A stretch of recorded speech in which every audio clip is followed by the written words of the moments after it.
They really expected you to stay put and wait on them while they messed around. They really thought that they was just going to be able to run around the world and just, mess around, do all kind of foolery, all kind of willful sin, all kind of fornication. They thought they was going to mess around. They thought they was going to go and sleep with any and whoever, they wanted to. And they thought that you was going to be sitting there, sitting up on a shelf, getting dusty, waiting on them to come and return to pick you up and play with you when they was ready. Big mistake. See, this individual is taking you for granted for far too long. And the Lord says no more. It's time for you to close that door and leave that door closed permanently.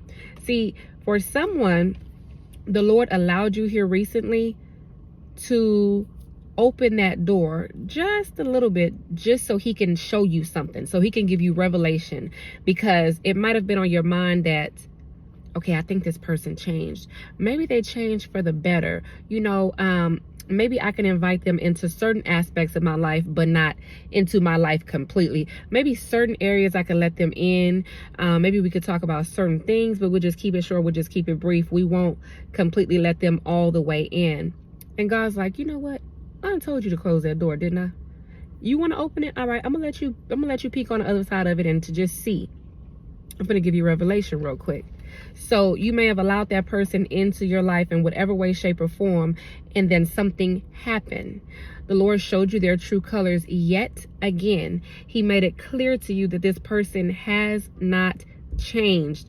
This person is the same person that they were when you met them, the same person you were when you left them. The only difference is when you met them, they appeared to be someone else because they put up a facade and they pretended to be someone that they were not, just so they could impress you, just so they can get you, just so they can intrigue you, just so they can pique your interest long enough for you to give them a chance, so they can, be with someone like you. They know you're a divine one. They know you're a chosen one. So, and this person is very narcissistic. This person may be a narcissist, or this person may be very toxic, which, narcissists are toxic. But yeah, so this individual put up a facade when you got with them. So in your mind, you still, as you're healing, you still can't help but from time to time reflect on when this person was the one.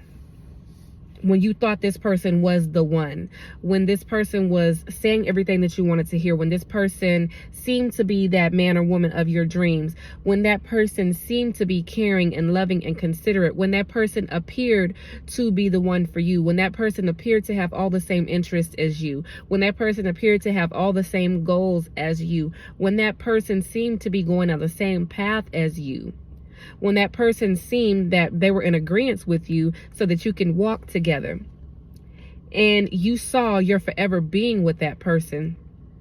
However, as things went on throughout the relationship and things became toxic, the mask slipped, and then finally the mask fell off. Once, you got closer to God and God continued to give you revelation and open your eyes as to who this person truly was, it hit you like a ton of bricks. And at the same time, it gave you enough strength for you to walk away, though it was hard, though it was challenging, though it broke your own heart to do so. You chose God over them, and they're very spiteful towards you because of that. They wanted to be God in your life. They wanted you to pick them over God. They wanted it to be okay for them to play games with you, to use you, to abuse you, to manipulate you, to lie to you, to go sleep around and cheat on you, and to choose to live in willful sin. And for someone in particular, their main thing that they loved to do was to live a life of fornication. And no matter how many times you forgave them, you may have felt led to forgive them because you felt that this was your person. And maybe God did put you in their life for you to pray for them, that they would seek God for their deliverance and healing. And though you did that, it was still that person's free will. Because see, you can lead a horse to water, but you can't make them drink. So you may have ministered to this person. You may have given them revelation. You may have, shared the word with them. You may have, prayed for them endlessly.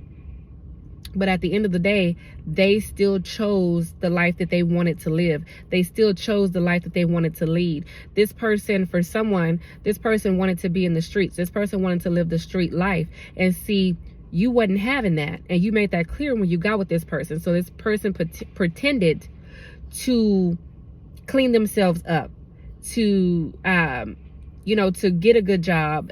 They played house with you for a while.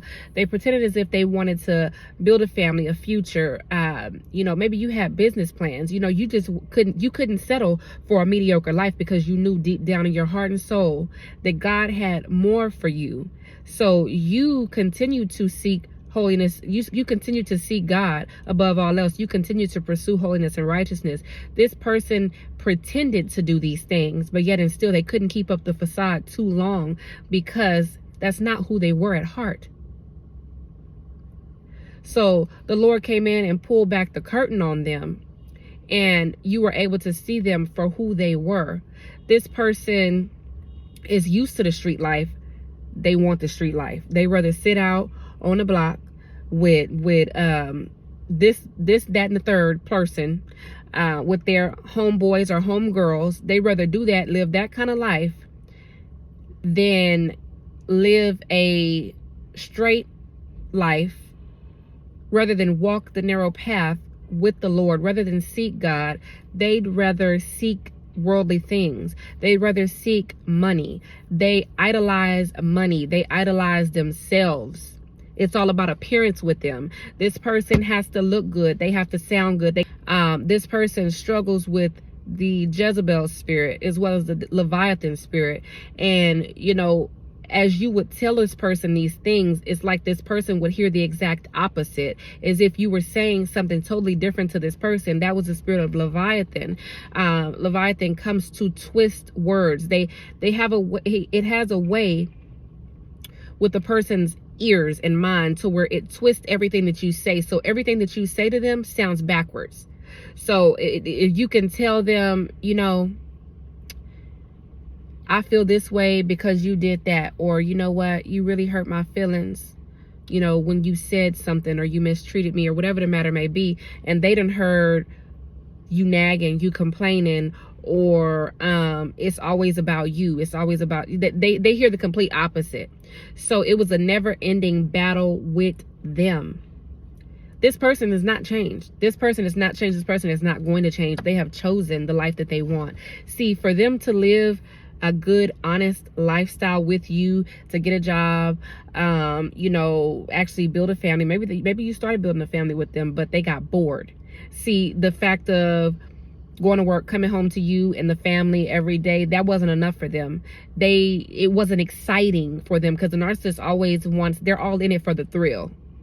They're all of it in it for the adrenaline rush, for that thrill. This is why a lot of them, fornication is really big with the narcissist, because they're all about that thrill. They want that new, nice, shiny thing. So for them to have a family at home, yeah, that's lovely. They want to keep that right there, but they want to go out and they want to do anything and everything they want to do to get that thrill, to get that rush.